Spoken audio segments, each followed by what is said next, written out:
Subscribe करें और bell दबाएं ताकि कोई खबर रह न जाए।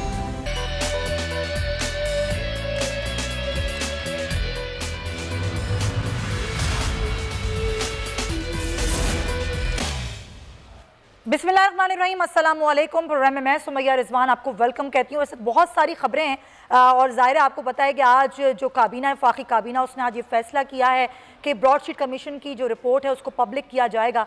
साथ ही साथ जो कल खबर हमने आपको दी थी कि ICC ने फैसला किया था कि भारत तजारत शुरू की जाएगी, जिसको आज वफाकी काबीना ने मुस्तरद कर दिया और ये कहा कि जब तक वो आज़ाद कश्मीर वाली जो हैसियत है, पुरानी हैसियत वापस भारत नहीं करता, ये तजारत का मामला भारत से नहीं हो सकता। एक जानिब ये मामला है, फिर PDM का मामला है, पाकिस्तान पीपल्स पार्टी नून लीग जो है, अब हम देख रहे हैं पार्लियामान में भी अब अलग अलग नज़र आ रही हैं, बयानिए भी अलग हो गए हैं, कुछ दूरियां भी बढ़ती जा रही हैं। एक तरफ ये मामला है, दूसरा कोरोना भी बहुत बढ़ता जा रहा है। कोरोना वायरस जो है उसने मुल्क में तबाहकारियाँ मचाई हुई हैं, खासतौर पर पंजाब और खैबर पख्तूनख्वा जो कि सबसे ज़्यादा मुतासर हो गए हैं और वहाँ पर बच्चे भी जो कोरोना से मुतासर हो रहे हैं। साथ ही साथ रमज़ान आने वाले हैं और रमज़ान सर हम देखते हैं मुल्क भर में महंगाई बढ़ जाती है, महंगाई बहुत बढ़ चुकी है और लोगों की अब पहुंच से जो चीज़ें हैं वो दूर होती जा रही हैं। इससे मुतालिक दो अफसोसनाक खबरें हैं जिनसे आज मैं अपने प्रोग्राम का आगाज़ करना चाहती हूँ। एक खबर है लाहौर से, जहाँ पर एक शख्स से महंगाई से तंग आकर फंदा डाल के खुदकुशी कर ली। उस पर कर्ज था, वो कर्ज उतार नहीं पा रहा था और ना सिर्फ कर्ज उतार पा रहा था बल्कि अपने बच्चों की ज़रूरतें थीं उसे भी पूरी नहीं कर पा रहा था। लाहौर से ये खबर आई इस्लामपुरा में, जहाँ पर एक बाप ने खुदकुशी कर ली। 2 बच्चियों का ये बाप था। और दूसरी खबर है भावलपुर से, जहाँ मियाँ और बीवी दोनों महंगाई से तंग आ गए। पहले उन्होंने बच्चों को जहर दिया और फिर खुद जहर पी के खुदकुशी कर ली। इंतहाई अफसोसनाक खबर। अब हमारे अगर हम देखें, हुकूमत अब तक तीसरा वज़ीर ख़जाना ला चुकी है। फ़िलहाल हम्माद अज़हर जो हैं उनको वज़ीर ख़जाना का जो है चार्ज सौंपा गया है। खबरें ये भी आ रही हैं कि ये चार्ज उनसे वापस भी लिया जा सकता है। लेकिन सवाल ये है कि अब तक इन 2.5-3 सालों में हुकूमत महंगाई के ख़िलाफ़ क्या कर सकी है? अभी तक कुछ नहीं हो सका। सिर्फ ये कहा जाता है कि हमारे लिए सबसे बड़ा चैलेंज महंगाई है, अपोजिशन हमारे लिए बड़ा चैलेंज नहीं है। इसलिए बात करने के लिए मेरे मेहमान मुझे ज्वाइन कर रहे हैं। सबसे पहले कराची स्टूडियोज़ में फैसल अजीज़ खान साहब मौजूद हैं, चीफ न्यूज़ ऑफिसर हैं, सीनियर सहाफ़ी हैं, तज़कियाकार हैं। फैसल साहब बहुत शुक्रिया। पाकिस्तान पीपल्स पार्टी से अख्तुज़ार चटान साहब मुझे ज्वाइन कर चुके हैं और पाकिस्तान तहरीक इंसाफ से नदीम कुरैशी साहब भी आगे जाके हमें ज्वाइन कर लेंगे। फैसल साहब, ये हुकूमत बड़ी बातें करती है जी, महंगाई के ख़िलाफ़ हमने कमर कस ली है, ये महंगाई कम हो जाएगी और अब ज़ाहिर रमज़ान आने वाला है, रमज़ान जैसे ही आता है मुल्क भर में महंगाई बढ़ जाती है। ये 2 अफसोसनाक खबरें शामिल करने का मकसद भी यही था कि अफसोस ये है कि लोग यहाँ खुदकुशियाँ कर रहे हैं, लेकिन हमारी जो हुकूमत है वो ये सिर्फ ये राग अलाप रही है कि जी हम कर रहे हैं इकदाम महंगाई कम करने के लिए। सुमैया, बहुत अफसोसनाक आपने 2 खबरों का हवाला दे दिया जिससे कोई भी पाकिस्तानी आंखें नहीं चुरा सकता। महंगाई होना, महंगाई पे कंट्रोल करना, महंगाई के कमज़ोर करने के लिए इक़दाम उठाना, हुकूमत के पास जो गवर्नेंस मैनेजमेंट के सेटअप्स हैं वो काम नहीं कर रहे। यानी कि मुर्गे की सरकारी कीमत जो है, अंडे की सरकारी कीमत, सब्जियों की सरकारी कीमत, आटे चीनी की सरकारी कीमत और मार्केट के अंदर जो कीमत है उसमें बहुत बड़ा गैप है। गवर्नमेंट की रिस्पॉन्सिबिलिटी बनती है कि वो अपनी मशीनरी के थ्रू उस सरकारी कीमत में लोगों तक वो अशिया पहुंचाएं, जो नहीं कर पा रही। एक तो है महंगाई के डॉलर बढ़ गया, एक महंगाई वो है पेट्रोल बढ़ गया जिसकी वजह से महंगाई हो गई। ये महंगाई वो वाली नहीं है। ये 2.5 साल से जो सर पीट रहे हैं वो महंगाई वो है कि हुकूमत अपने इदारों से वो काम नहीं करवा पा रही। दूध की कीमत सरकारी नर्ख में 120 रुपए लीटर है, लेकिन दूध मिल रहा है 160 रुपए लीटर। ये 40 रुपए लीटर जो है ये हुकूमत ने करवाना है, लेकिन हुकूमत के इदारे नहीं करवा पा रहे। मुर्गी 500 रुपए किलो गोश्त उसका मिल रहा है, 160 रुपए उसकी सरकारी कीमत है। यहाँ जो भी आपने तकलीफ वाली 2 खबरें पंजाब के 2 मुख्तलिफ शहरों की बताई कि मियाँ बीवी ने बच्चों को जहर दे के खुद जहर पी लिया। आप अंदाज़ा लगाएं कि ये कितनी बेबसी वाली बात है। और इमरान खान साहब की तकरीरें सुने, आंसू निकल आते थे उनकी तकरीरें, अब सुनते थे, अब वो आंसू निकाल रहे हैं, कौम के आंसू निकल रहे हैं।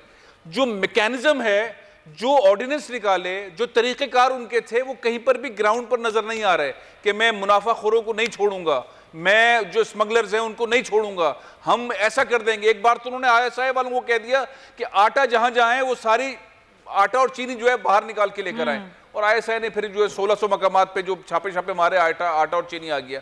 तो नुक्ता यह है कि आप जिन लोगों से काम लेना चाहिए उनसे काम नहीं ले पा रहे, और जब फंसते हैं तो फिर आप हसास इदारों से कहते हैं कि आप आके ये काम करें। अब रमज़ान आ रहा है जिसका आप हवाला दे रही हैं, हम बहुत बार देखेंगे ऐसे लोगों को, ऐसे दुकानदारों को जो 100 रुपए की चीज 400 की बेचेंगे, बिल्कुल, और फौरन वजू करके मस्जिद भागेंगे नमाज पढ़ने के लिए। मतलब लोगों के अंदर, दुकानदारों के अंदर भी जो है वो एक ऐसा है कि वो मुनाफाखोरी से बाज नहीं आते। हुकूमत के इदारे वो सही काम करने को तैयार नहीं है। हर तरह से मामला आवाम के ऊपर पिस रहा है, आ रहा है, और आवाम पिस रहे हैं। कोई वे आउट नजर नहीं आ रहा कि वे आउट क्या है। और अपोजिशन भी जो है वो अपने नारे लगाती है, बातें करती है, और फिर आके सुकून से बैठ जाती है। कुछ नहीं कर पाई ना पीडीएम। 2 करोड़ लोगों के लिए पाकिस्तान में महंगाई का कोई ताल्लुक नहीं है। वो हुक्मरान भी, वो सियासतदान भी है। बाकी 19 करोड़ लोग जो हैं वो रोजाना की बुनियाद पे पिस रहे हैं, और वो तकरीरें सुन रहे हैं इमरान खान साहब की, अपोजिशन की, लेकिन कर कुछ नहीं पाते। बिल्कुल ऐसा ही है। और बार बार वजीर आजम ये कहते हैं कि माफिया है, ये चीनी माफिया है, ये आटा माफिया है, ये पेट्रोल माफिया है, सबके खिलाफ इंक्वायरी खुल चुकी है, लेकिन हुआ कुछ नहीं। और अगर मैं पीडीएम की बात करूं चट्टान साहब, तो वो पाकिस्तान पीपल्स पार्टी जिसने पीडीएम की बुनियाद डाली और ये कह के डाली कि ये पीडीएम इस हुकूमत से छुटकारा दिलाएगी, ये पीडीएम ये महंगाई को कम करेगी, बेरोजगारी को खत्म करेगी, लेकिन वो पीडीएम कुछ नहीं कर पाई। वही पाकिस्तान पीपल्स पार्टी जो कि पीडीएम में सिर्फ नाम की हद तक रह गई है, अपने मामला उसने ठीक कर लिए हैं, लेकिन आवाम की मुश्किलात वही की वही हैं। चट्टान साहब। बिस्मिल्लाहिर्रहमानिर्रहीम। देखिए जी, हमारे अपने कोई मुश्किलात नहीं है। हमारे जो मुश्किलात है वो अवाम की मुश्किलात है, और हम पे जो मुश्किलात है वो भी अवाम की मुश्किलात की वजह से है। अगर हम अवाम की मुश्किलात पे आवाज़ नहीं उठाए, अगर हम अवाम के मुश्किलात पे हुकूमत का मुहासबा नहीं करें और हम आराम से और बैठ जाए, तो हमारी मुश्किलात नहीं होंगे। लेकिन हम पे अपोजिशन पे जो मुश्किलात है, इसकी वजह यही है कि हम अवाम की मुश्किलात पे खामोश नहीं है। हम इदारों के अंदर और इदारों से बाहर ये हुकूमत के खिलाफ आवाज़ उठा रहे हैं। क्या कर रहे हैं आप वैसे, क्या आवाज़ उठा रहे हैं आप लोग हुकूमत के खिलाफ? देखिए जी, हमने तो सबसे पहले अवाम की मुश्किलात के लिए ये किया कि ये बदतरीन दांधली के बावजूद भी हमने हुकूमत को दावत दी कि आओ हमारे साथ बैठ जाए। अच्छा, मईशत हमारा ठीक नहीं है, मईशत पे एक मिसाक करते हैं, एक इस तरह का एजेंडा बनाते हैं जो पूरी कौम का एजेंडा हो, किसी हुकूमत का एजेंडा नहीं हो। क्योंकि आइंदा के लिए हम जो हमारी माली मुश्किलात है, हमारी मईशत है, इसमें हम अवाम के लिए अच्छे हालात नहीं देख रहे हैं। तो हुकूमत ने इस पे हमें मजाक उड़ाया, जैसे हर बार हम हुकूमत की तरफ हाथ बढ़ाते हैं और हमारे साथ वही होता है कि निकलना खुल्दशी सुनते थे हमने जो आदम का, बहुत बेआबरो होकर तेरे कूचे से हम निकले। पहले तो हमने कोशिश किया कि हम हुकूमत के साथ मिलके और कोई इस तरह का प्रोग्राम। और अब आप क्या कोशिश कर रहे हैं चट्टान साहब? अब क्या कोशिशें हो रही हैं पीपल्स पार्टी की? अब हमारी कोशिशें हो रही है कि हम एहतजाज के जरिए पार्लियामान के अंदर और बाहर हमने पीडीएम बनाया। हमने पीडीएम को मशवरे दी।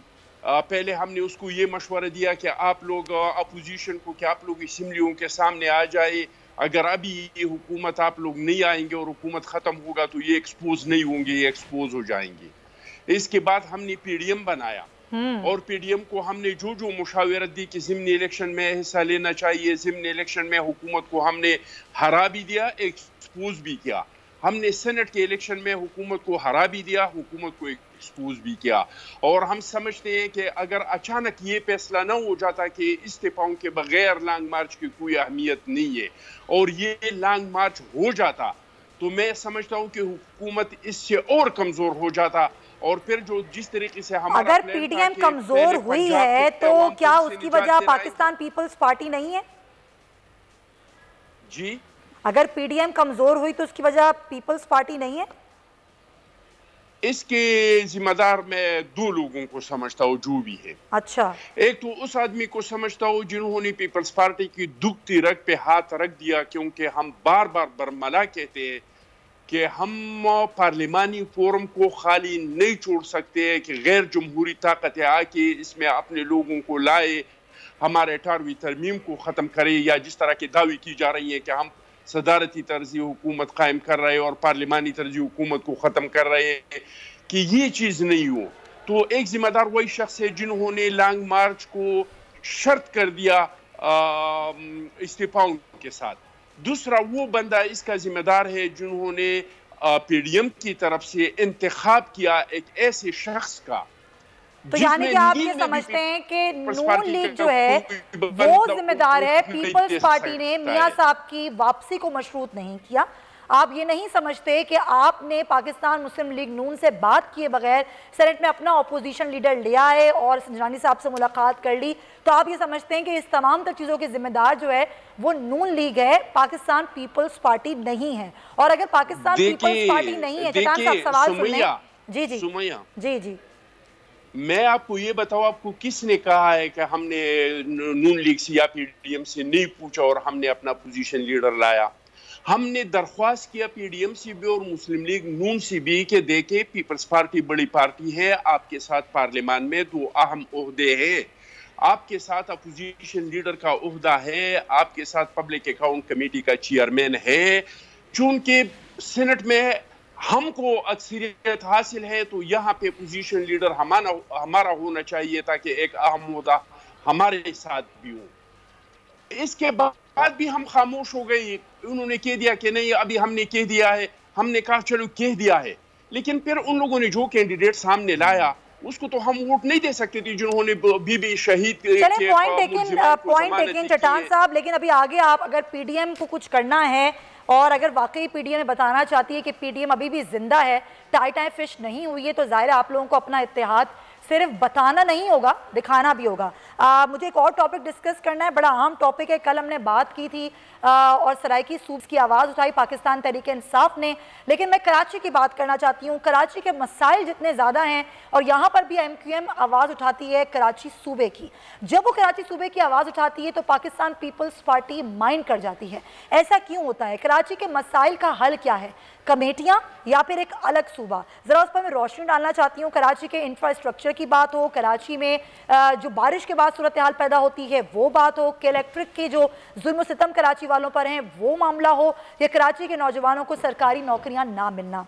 अगर हम देखें तो ज़ाहिर जब सितंबर में तमाम बारिशें हुई तो 1100 अरब रुपए के एक बड़े पैकेज का ऐलान किया गया, लेकिन उसमें अभी तक कुछ भी हमें होता नज़र नहीं आया। जब कराची के मसाइल पर कमेटियां बनने की बात आई तो मेयर कराची ने कहा कि कराची के मसाइल का एक ही हल है और वो है कि कराची सूबा बनना चाहिए, और इस पर उन्होंने कहा कि रेफरेंडम करा लें अवाम से कि अवाम क्या चाहते हैं।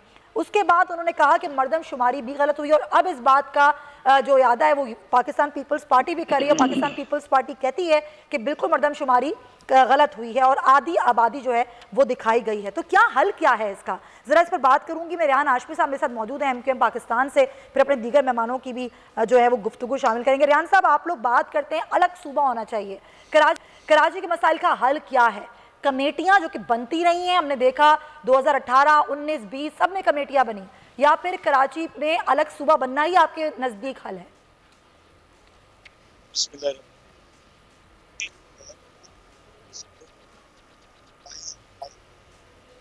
रेहान साहब, आपकी मुझे आवाज नहीं आ रही है। जी, आपको आवाज आ रही है? जी अब आ रही है, जी बोलिएगा। मैं देखिए, अगर हम इसको अनबायस्ड तज्जिया करें और उसमें दुनिया की दीगर ममालिक को अगर हम चेक करें तो उसमें ये वाज़ेह होता है कि दुनिया में गुड गवर्नेंस के लिए जो पॉलिसी नहीं, मुझे आवाज़ नहीं आ रही है। रेहान हाशमी साहब की ऑडियो का प्लीज़ मसला जो है वो हम कनेक्ट करते हैं। तो फैसल साहब से बात करती हूँ मैं। रेहान साहब, अपनी आपके ऑडियो बड़ा मसला कर रही है, ये बहुत ज़रूरी है, आपकी गुफ्तगू बहुत ज़रूरी है। फैसल साहब, कराची के मसाइल वहीं के वहीं, कराची के मसाइल हल करने के लिए आपके नज़दीक बेहतर ऑप्शन क्या है? कमेटियाँ बनती रहें या फिर वाकई एक सूबा बनना चाहिए जो एमक्यूएम आवाज़ उठाती है?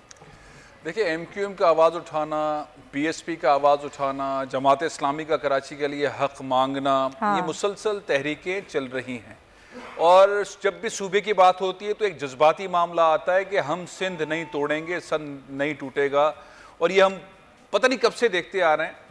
असल में सिंध की तकसीम या और सूबे बनाना पाकिस्तान में, अभी पिछले दिनों शब्बर ज़हरी साहब जो कि बहुत ही बड़े माहिर माशियात हैं, उन्होंने पाकिस्तान की तरक्की के लिए बहुत ज़रूरी समझा है। वो कहते हैं पाकिस्तान को 4 से 14 सूबों के अंदर ले जाना चाहिए और उसमें पाकिस्तान की भलाई है। और पंजाब के अंदर और सिंध के अंदर बहुत सारे सूबों की बात कर रहे हैं, इंक्लूडिंग बलूचिस्तान के अंदर मजीद सूबों की बात कर रहे हैं। मुख्तलिफ लोग अपनी आरा, अपनी स्टडी देते हैं। मैं ये कहता हूं कि अगर 18वीं तरमीम को सही अंदाज के अंदर इम्प्लीमेंट कर दिया जाता तो आज कराची की सड़कें टूटी हुई नहीं होती, आज पार्क खराब नहीं, कचरा उठा हुआ होता, बसें चल रही होती, सारी चीजें कराची की बहुत बेहतर होती है अगर 18वीं तरमीम को सही अंदाज में अमल दरामद, डेवोल्यूशन ऑफ पावर नीचे आ जाती और बल्दियाती सिस्टम काम कर रहे होते, पैसे नीचे जा रहे होते और सब कुछ चल रहा होता। लेकिन हुआ कि 18वीं तरमीम से अपनी मर्जी की चीजें अपने पास रखी सूबाई हुकूमतों ने, खासतौर पर सिंध हुकूमत ने, और नीचे डिलीवर नहीं किया। इसलिए वो जो दर्द है सूबे का वो दोबारा उभर कर वापस आता है। और फिर ये आज किस्सा जो आपने छेड़ा है, और जाहिर है कि जब तक आप नौकरियां नहीं देंगे, कोटा सिस्टम खत्म नहीं करेंगे, पानी नहीं देंगे, सड़कें साफ नहीं करेंगे, पार्क नहीं बनाएंगे, और कराची के लोगों को जो कि 3.5 करोड़ से भी ज्यादा हो गए हैं, उनको वो राइट नहीं देंगे तो चीज निकल कर आएगी। अब एक तरफ तो पार्लियामेंट में रहना है पार्टियों ने ताकि कोई और ना आ जाए और 18वीं तरमीम खत्म ना कर दें, जैसे कि चट्टान साहब फरमा रहे थे, और बिल्कुल ठीक कह रहे थे कि जमहूरी ताकतों को पार्लियामेंट अंदर रहना चाहिए। लेकिन जो जमहूरी ताकतें पार्लियामेंट में आके कानून बनाती हैं, वो कानून पे अमल दरामद भी करना उनका काम है ना। 18वीं तरमीम पे अमल दरामद ना करके ऐसी कैफियत सूबों के अंदर खड़ी की हुई है कि वो उस तरह से चीजें ठीक होती ही नहीं, और शहरों का बहुत बुरा हाल है। आप कराची की बात करते हैं, आप सखर की बात करें, आप खैरपुर की बात करें, आप लाड़काना की बात करें।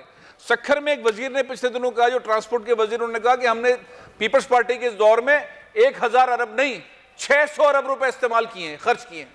अब वो 600 अरब रुपए ग्राउंड पर कहाँ हैं, नजर नहीं आते ना। तो ये जो 18वीं तरमीम है ये सूबों को ताकतवर बनाने के लिए थी, या ये 18वीं तरमीम इख्तियारात अपने पास रखने के लिए थी, जिसने फिर दोबारा से ये कोशिशें लोगों की तेज करवा दी हैं कि सूबा बने और सही तरीके से सूबा बनाने की तरफ जाएं। लेकिन बहरहाल इसको बैठकर ही इस मसले को हल किया जा सकता है, लेकिन जब तक आप मसाइल हल नहीं करेंगे सूबे की बातें होती ही रहेंगी। बिल्कुल ऐसा ही है। और रेहान हाशमी साहब, वसीम अख्तर साहब ने भी उस वक्त यही कहा था कि कराची में जो इजला बनाए जा रहे हैं वो भी सियासी बुनियादों पर बनाए जा रहे हैं। कराची के अवाम से रेफरेंडम कराने का मुतालबा भी उन्होंने किया।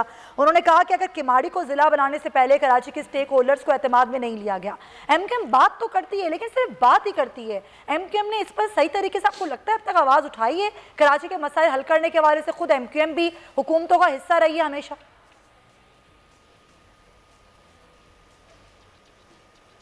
जी रेहान साहब, तो क्या करें?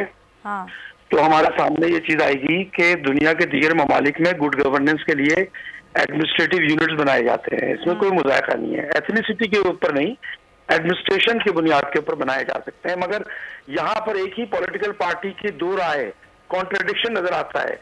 आप जनूबी पंजाब सूबे की तो हिमायत करते हैं, केपी के अंदर तो बात करते हैं, मगर जब ये सिंध की बात आती है तो आपके देखें, इसको सियासत से, लसानियत से हटकर करें। आज कराची में तमाम मकतबे फिक्र और तमाम जबान बोलने वाले लोग रहते हैं। अगर हम कराची या अर्बन सिंध को सूबे की हैसियत देने की बात कर रहे हैं तो उसमें पंजाबी, पठान, सराइकी, सिंधी जो कराची के मकीन हैं, जो अर्बन सिंध के रहने वाले हैं, वो सब बेनिफिशियरी होंगे गुड गवर्नेंस के लिए करें।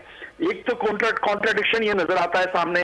तो सवाल तो बहुत बड़ा क्वेश्चन मार्क उन लोगों पे पड़ता है कि जो एक तरफ दो राय देते, एक ही मुल्क में रहते हुए मुख्तलिफ खित्तों के लिए मुख्तलिफ आरा रखते हैं, जबकि डायनेमिक सबके चेंज हैं।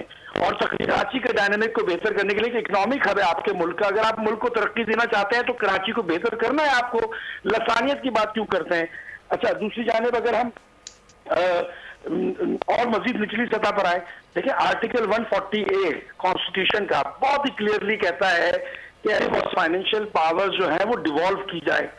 अच्छा, बड़े ताज्जुब खेज चीज ये है, जमहूरी चैंपियंस में सवाल आता है कि जब डिक्टेटरशिप होती है तो आप डिक्टेटर के खिलाफ बात करते हैं, लेकिन डिक्टेटर ही होते हैं जो रूट लेवल डेमोक्रेसी को प्रिवेल करते हैं, जो कि लोकल गवर्नमेंट है, जो कि जमहूरियत की नर्सरी है, जो कि आम आदमी को सहूलत चाहिए वो फराहम करने की बात करते हैं। तो यहाँ पर भी एक बात आ जाती है कि जमहूरी चैंपियन क्या कर रहे थे। फिर सुप्रीम कोर्ट जब लोकल बॉडीज का इलेक्शन कराता है और आप खामोश बैठे हुए होते हैं, जमहूरी हुकूमतें उसमें खामोश होती हैं, तो भाई क्रेडिट किसको जाता है? सुप्रीम कोर्ट का जमहूरियत की नर्सरी के इलेक्शन करवाने का। सेंसस की बात होती है, आप खामोश रहते हैं। मतलब यहाँ पर मुझे बोलने पे मजबूर हो रहा हूं मैं कि जो जमहूरी चैंपियंस हैं और जो जमहूरियत के राग अलापते हैं, सबसे बड़े दुश्मन जमहूरियत के वो हैं। तो तभी तो हम जब आप मुझे एक बात बताएं, आज आप ही हुकूमत के इत्तेहादी हैं और वफाक जिसका बड़ा अहम रोल है कराची के कामों में, सिंध के कामों में, सिंध के मामलात हल करने में, क्यों एक इत्तेहादी होते हुए ये मामलात सही नहीं करवा सकी एमक्यूएम? देखिए, एक चीज तो समझें, एनएफसी नेशनल फाइनेंस कमीशन का जब अवार्ड ग्रांट किया जाता है तो सूबों को उनकी आबादी के तनासुब से पैसे दे दिए जाते हैं, फंड दे दिए जाते हैं, और वो सूबे की जिम्मेदारी बनती है कि वो पीएफसी करवाकर निचली सतह पर, डिस्ट्रिक्ट लेवल पर वो फंड्स एलोकेट करें। आज तक ये रिकॉर्ड पर मौजूद है चीज कि प्रोविजनल बुनियादों पर, गैर हतमी बुनियादों के ऊपर सिंध के अजला को दिया जा रहा है, और खासतौर पर उसमें अर्बन चलें, ये आपका पॉइंट आया, और जाहिर है आप एमक्यूएम एक बड़ी जमात है, लेकिन उसके बावजूद मसाइल हल करने में अब तक हमने देखा कि उस तरीके से काम नहीं सका। पाकिस्तान तहरीक इंसाफ से फिरदौस अमीन नकवी साहब भी हमारे साथ मौजूद। नकवी साहब, जब बात की जाती है कराची के मसाइल की तो उस पर बात तो सब करते हैं, लेकिन हल किसी के पास नहीं है, ना वफाक के पास है ना सिंध हुकूमत के पास है। 5 कमेटियां हैं लेकिन काम कोई नहीं करता। आपके ख्याल में कमेटियां हल हैं या अलग सूबा? क्योंकि जिस तरीके से ये सूरत हाल चल रही है, ये पहली बात जो अभी आपके, मैं जो पता नहीं कौन साहब बोल रहे थे, वो बात कह रहे थे 2007 के, रेहान आशी साहब बिल्कुल दुरुस्त बात कह रहे थे कि 2007 के बाद से सूबे के अंदर एनएफसी के बाद पीएफसी का वोट नहीं दिए गए, जिसकी वजह से इलाकों को उनकी रकम नहीं मिल रही। आज तक सिंध हुकूमत ने यह नहीं बताया कि शहर कराची की अगर आबादी 2 करोड़ रुपए तो इस शहर को चलाने के लिए मुनासिब तरीके से कितनी रकम चाहिए होगी। वो पैसे देती है लेकिन ये नहीं बताती कि इस शहर को सही करने के लिए कितने पैसे चाहिए। आज से 3 साल पहले एक रिपोर्ट दी जिसमें कहा कि $10 बिलियन चाहिए। अब ये $10 बिलियन आएंगे कहाँ से कराची के पास, इसका फैसला कौन करेगा? इसीलिए वफाक को के पास जब हम गए और हमने जो यहाँ से इलेक्टेड लोग हैं पीटीआई को, ठीक है, नकवी साहब की आवाज़ ख़राब हो रही है, बहुत शुक्रिया नकवी साहब आपका। चट्टान साहब, 1100 अरब रुपए के पैकेज का ऐलान हो या दीगर मामलात, सिंध इस बात पर माइंड क्यों कर जाती है कि कराची में एक अलग सूबा ना बने, कमेटियां बनती हैं, वो कमेटियां काम ना करें? इस पर मैं बात करूंगी इस ब्रेक के बाद। चट्टान साहब का मौक़िफ़ लेना बड़ा ज़रूरी है, स्टे विद अस।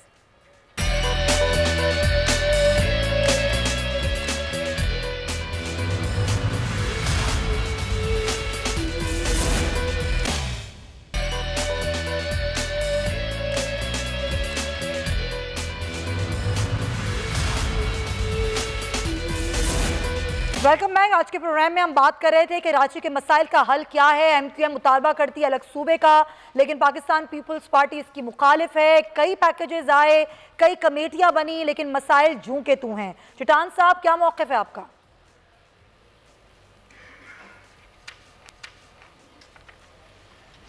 देखिए जी सुमैया, जहाँ सूबा था तो इसमें बनना चाहिए।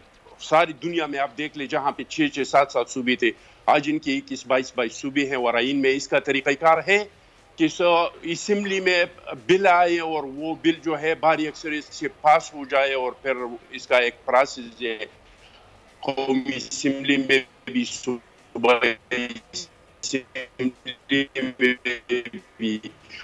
और अगर हम जो असेंबली से ये अमल पूरा हुआ है और फिर हर हुकूमत ने इसके साथ वादा किया है। जहाँ तक कराची के मसाइल का ताल्लुक है तो रेहान साहब ने बहुत अच्छी बात की, पीटीआई वाले और एमक्यूएम वाले बात के बहुत अच्छी करते हैं, लेकिन अमली किरदार इन लोगों का इनसे उल्टा होता है। आप रेहान से पूछिए कि भाई आप ज़ियाउल हक के साथ 12 साल इक़्तिदार में रहे, इसके बाद मुशर्रफ के साथ 9 साल इक़्तिदार में रहे, इसके बाद 5 साल हमारे साथ इक़्तिदार में रहे, फिर 5 साल आप नवाज शरीफ के साथ इक़्तिदार में रहे, 3 साल पीपल्स पार्टी कब से हुकूमत कर रही है सिंध पर? चट्टान साहब जी, पीपल्स पार्टी कब से हुकूमत कर रही है सिंध पर, वो भी बता दें।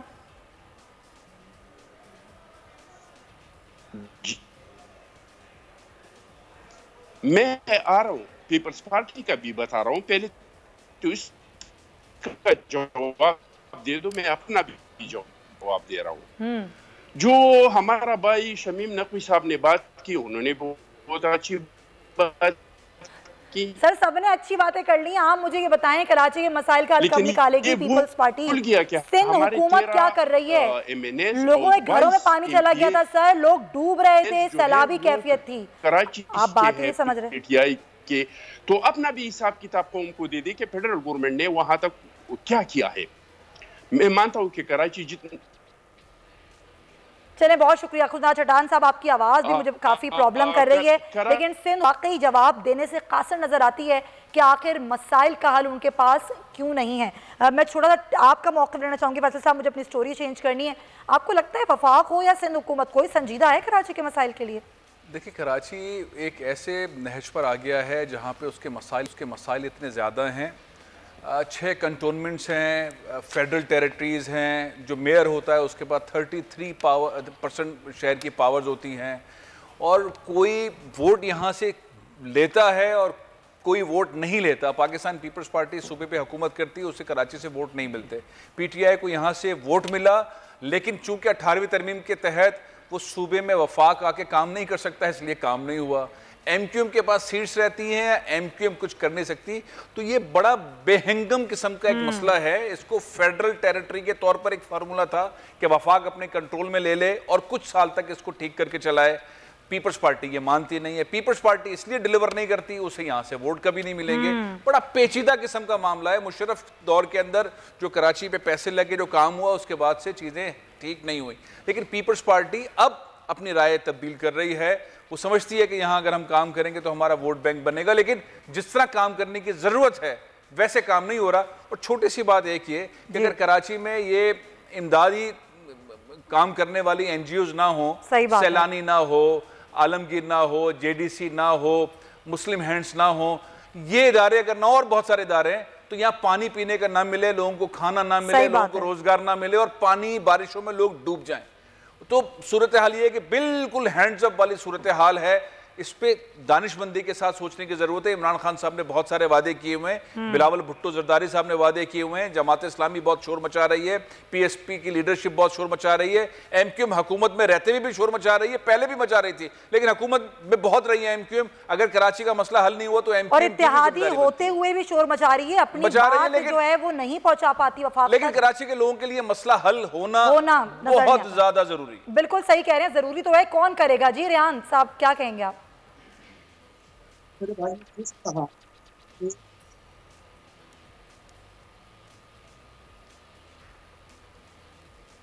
क्या रेहान साहब की आवाज़ आ रही है आपको फैसल साहब? नहीं, मुझे आवाज़ नहीं आ रही। रेहान साहब की आवाज़ हमें नहीं आ रही है। रेहान साहब बहुत माजरत के साथ, वक्त भी कम है, बहुत शुक्रिया। और हम चाहते थे कि आपका सही तरीके से मौक़िफ़ हम तक आए, लेकिन चलें फिर कभी हम प्रोग्राम में इस चीज़ को डिस्कस करेंगे। लेकिन अपने प्रोग्राम के हिस्से में हमें कोरोना वायरस से बात करनी है। और एक खबर हम आपको दे दें, पंजाब में जो कुछ हुआ है इस वैक्सीन के साथ, वायरस की वैक्सीन के साथ, ये बड़ा अफसोसनाक है। वैसे तो नाजरीन ये वैक्सीन लगनी है 10 करोड़ लोगों को, 20 लाख अब तक खुराकें आ चुकी हैं, जिसमें से 15 लाख अतिया की हुई हैं, 5 लाख अतिया खुराकें और आनी हैं, तो इस तरह कोई 25 लाख टोटल हो जाती हैं। अब बचे जो बाकी बचे हैं वो 9 करोड़ 75 लाख 22 करोड़ में से। अब वो बेचारे क्या करें? वो दुआएं मांगें कि उनको वैक्सीन लग जाए, क्योंकि पंजाब में कुछ इस तरह हुआ है कि सर्विसेज और मुजंग जो हॉस्पिटल है कोरोना वैक्सीन की 550 खुराकें गायब हो गई, 350 ज़ाया होने का इंकशाफ हुआ है। ये किसी और की नहीं बल्कि महकमा सेहत पंजाब की एक रिपोर्ट भी आई है, और इस रिपोर्ट के मुताबिक ज़राए महकमा सेहत के लाहौर का सर्विसेज हॉस्पिटल में कोरोना वैक्सीन की 550 खुराकें मुबैना तौर पर गायब हो गई और मुजंग में हुआ है 350 खुराकें ज़ाया हो गई हैं। अब इस पर एक कमेटी बिठाई गई है, रिपोर्ट भी उसकी आ जाएगी। यास्मीन राशिद साहिबा ये कहती हैं, और ये भी कहती हैं कि जो ज़राए महकमा सेहत के, वो कहते हैं कि ब्यूरोक्रेट्स और कुछ आम शख्सियात को जो घर पर जाकर वैक्सीन लगाई गई हैं तो उसकी भी हम तहकीकात करेंगे। लेकिन सूरत हाल बहुत तशवीशनाक है। पंजाब के बाद अब खैबर पख्तूनख्वा में बच्चों में जो है वो वायरस बहुत ज़्यादा फैल रहा है, बच्चे बहुत ज़्यादा मुतासिर हो चुके हैं। मजमूई तौर पर 578 बच्चे कोरोना वायरस से मुतासिर हो चुके हैं। वायरस फैल चुका है, कई जगह लॉकडाउन लग चुका है और सिंध में सूरत हाल कदरे बेहतर है, लेकिन वज़ीर आला सिंध ये कहते हैं कि अगर इंटरसिटी ट्रांसपोर्ट 2 हफ्ते के लिए बंद नहीं की गई तो हम इस वायरस को रोक नहीं पाएंगे। फैसल साहब हमारे साथ आ जाएंगे। कोरोना जिस तरीके से बढ़ रहा है, आपको लगता है कि हिकमत अमली दुरुस्त है हमारी स्मार्ट लॉकडाउन की फिलहाल? देखिए, हिकमत अमली कोई भी हो, एग्जीक्यूशन पावर हुकूमत के पास नहीं रहती। हमने पहले फेज़, दूसरे फेज़ और तीसरे फेज़ में सिंध के सीएम और इमरान खान साहब की काबीना के वज़रा की आपस में तकरार सुनी। ग्राउंड के ऊपर सूरत हाल आप देख लीजिए, कहीं पर भी जाएं, कहीं पर भी आपको SOPs पर अमल दरामद होता दिखाई नहीं देता। जो प्राइवेट कंपनीज हैं वो अपने सिस्टम के अंदर रखती हैं SOPs, एयरपोर्ट पे नजर आ जाता है, अदरवाइज कोई भी इस चीज को मानने को तैयार नहीं है कि कोरोना है। और जब आम आदमी मानने को तैयार नहीं है तो होगा फिर क्या? हमने जलसे भी देखे, जलूस भी देखे, मार्केट्स के अंदर भी सूरत हाल है। अभी जो थर्ड लेयर है जिसके अंदर अमवात हो रही हैं, जिसमें वायरस बहुत तेजी से फैल रहा है, अब इसमें फिर एक बार आज भी जो मुराद अली शाह साहब की तकरीर है वो बजाय अपने काम के इमरान खान के ऊपर तनकीद कर रहे हैं और वो कह रहे हैं कि वफाकी हुकूमत की पॉलिसी ठीक नहीं थी। अब गुजारिश ये है कि जिस तरह से पाकिस्तान में कोविड-19 फैल रहा है उसको रोकने के लिए जो इस्लाहात करने की ज़रूरत है वो होनी चाहिए, सख्ती से होनी चाहिए। ऐलानात और एग्जीक्यूशन, उसकी अमल दरामद, इसमें बहुत बड़ा गैप नज़र आता है। पंजाब ने कहा कि जो मास्क नहीं पहनेगा कुछ अजला के अंदर उनको गिरफ्तार करेंगे, फिर गिरफ्तार भी कर लिया, मुकदमे भी दर्ज हो गए और जाके उन सबको एक लॉकर के अंदर, लॉकअप में जाके बंद कर दिया। और लॉकअप के अंदर वो तमाम के तमाम लोग एक दूसरे के साथ खड़े हुए जिनको इस बात पे गिरफ्तार किया था कि साथ खड़े नहीं हो और मास्क पहनो। तो पॉइंट ये है कि जब आप ऐसे जुर्म के अंदर या खिलाफ वर्जी के अंदर गिरफ्तार कर रहे हैं किसी को, आम शहरी को, अवेयरनेस नहीं है या जो मामला भी है, तो फिर आप इंतजामात ऐसे करें कि उसको फासले पर तो रखें। तो जो गवर्नेंस मैनेजमेंट है हमारे इदारों की, हमारी हुकूमतों की, वो क्लैप्स कर गई है। और एक बार फिर हम एक निशाना देख रहे हैं कि अब फिर एक बार हम देख रहे हैं कि सूरत हाल पंजाब हो, KP हो, सिंध हो, बलूचिस्तान हो, गवर्नेंस एंड मैनेजमेंट का सिस्टम एग्जिस्ट नहीं कर रहा। वही चीज जो आपने अपनी बताई कि बहुत सारे लोगों को, ब्यूरोक्रेट्स को, वजीरों को घरों पे जाके वैक्सीन लगा दी जो कि क्वालिफाइड नहीं कर रहे थे। एक एज की हद मुकर्रर की गई है, सीनियर सिटीजन को लगना है, वो अपने पूरी फैमिली को जो है वो लगाते फिर रहे हैं। और उसके बाद चीमा साहब कह रहे हैं मैंने ऐसी कौन सी बड़ी बात कर दी। मुस्लिम काफ के रहनुमा भी हैं, वजीर भी हैं। तो पॉइंट ये है कि ब्यूरोक्रेसी, वुज़रा, जिसको जहां पावर मिलती है वो करता है। कहीं गवर्नेंस नहीं है, कहीं पे ऐसी पकड़ाई नहीं है, कोई ऐसी इंक्वायरी की वो चीज़ नहीं है।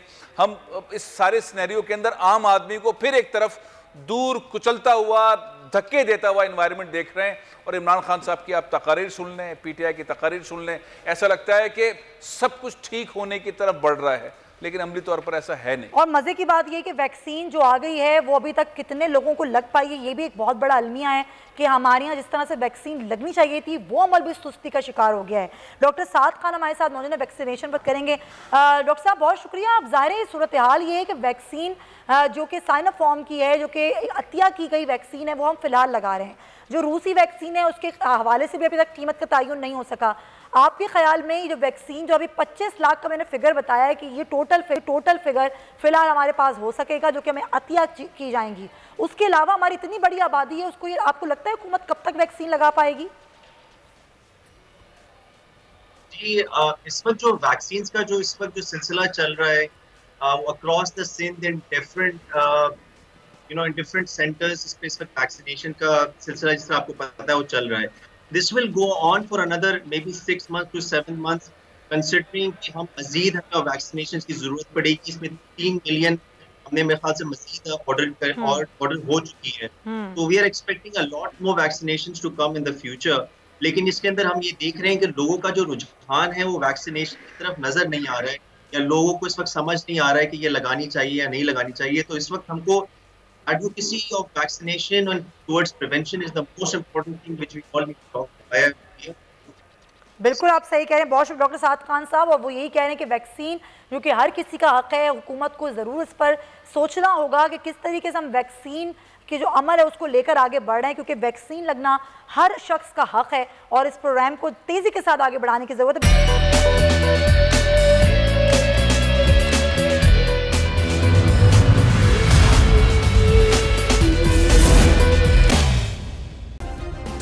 सब्सक्राइब करें और बेल दबाएं ताकि कोई खबर रह न जाए।